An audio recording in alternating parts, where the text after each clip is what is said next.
because I was watching some of the news about the pets in Hurricane Harvey, and I'm reminded again of how important it is to put a chip in your dog that can be identified so that you can get him back to you if there's ever a situation where you are separated from him. And of course, we all imagine that we will never be separated from our pets and that things will go fine. But I personally know quite a few people who have had problems with their car or a car accident, or in the middle of a move, the pet has run out the door, a cat or a dog, and lost their pet. And it was completely unexpected, and the pet may or may not have had a collar on at the time. So it is very important to get a microchip in your animal. They are easily read at any vet's office, and it makes a quick and easy way to reunite you with your pet. And Pet Finder, who I have my chip through, send wonderful monthly newsletters online telling you of amazing pet rescues and how pets have been recovered thanks to the miracle of the microchip.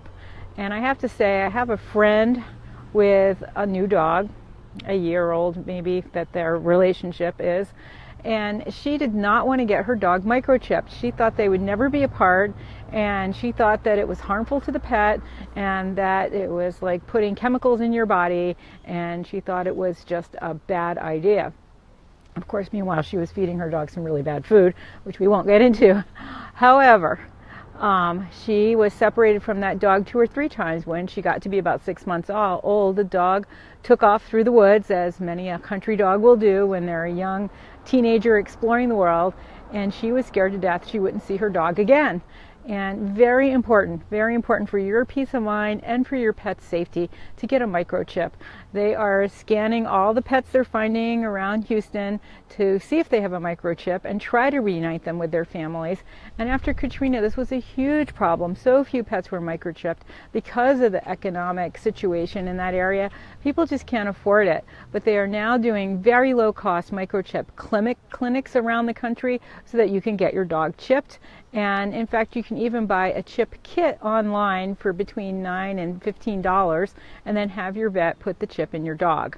Of course, for me, we just went to my sister and she did the chip as part of a routine exam.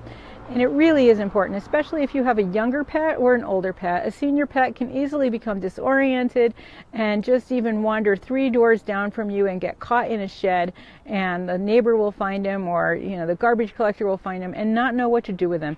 So it's really, really important for your pet's safety to get a microchip. And of course, I don't keep a collar on my dog all the time because I really want him to have some freedom in his life. So if he's in my house, he is not wearing a collar. And if something happens and he inadvertently escapes, this is particularly true with cats, I wouldn't have any other identification on him except his microchip. And I am not a person who advocates leaving collars and harnesses on your dog all the time. They really need some freedom, just like we do. Any of us who has an ill-fitting undergarment or fancy suit that we can't wait to get off at the end of the day will understand how our pets really need that time when they're not wearing their collar or their harness to be able to enjoy the freedom in their body.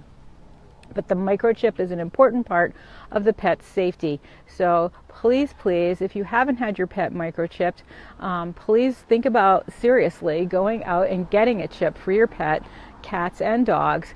And even if something terrible happens, I mean, there was a friend of mine who lost her dog, and he was indeed gone for good. And someone found what could have been parts of her dog a year later, and the microchip is what identified him and gave her the peace of mind of knowing what had happened to him.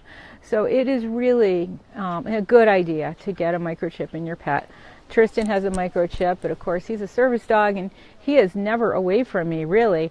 But when he was a randy teenager, many was the time I would get back from a long trip and the 2 dogs would follow me right into the house, and Tristan would, for some reason, at 3 in the morning decide not to follow me in the house and run around the neighborhood for a while. And then he would get scared and he'd hide somewhere, and it was very hard to find him. So the microchip would have been useful if someone else had found him. Of course, I always found him eventually because he doesn't really go too far from his mother ever. So then thinking about our pets that have been struggling with Hurricane Harvey, think seriously about getting a chip in your pet. and contact your vet and see if they have any low-cost clinics coming up. A lot of rescue operations sponsor low-cost chip clinics at their facilities a couple times a year. And just want to send all good thoughts and prayers and comfort to the animals and people affected by Hurricane Harvey. And once again, we will do a heart hug at the end of this Conversations with a Corgi to send good thoughts and support to those who are affected by Harvey and working to support the people there. So again, you make a clock starting with the 6 here and the 12 here, a circle and a quarter with both hands, moving the skin of your chest around as you inhale and exhale. And just send some comfort and peace to those affected by Hurricane Harvey. And all the pets that are looking for their people or in shelters and tiny crates waiting with their people for the waters to recede so that they can go back to their normal house, even if it's not in a normal condition. So thanks for joining us today from Provincetown, Massachusetts, and Tristan and I would like to invite you to try to get a chip in your pet sometime soon to make sure that you will always be able to be reunited with him or her in case of an emergency. Thanks for joining us today, and everyone have a great day, and we will hopefully be back again tomorrow and or Monday for another episode of Conversations with a Corgi. We are going quickly out to visit some friends that we've known for a long time who we haven't seen in a bit of time, and the kids are getting very big, so Tristan will hardly recognize them. Thanks for joining us. Have a great day.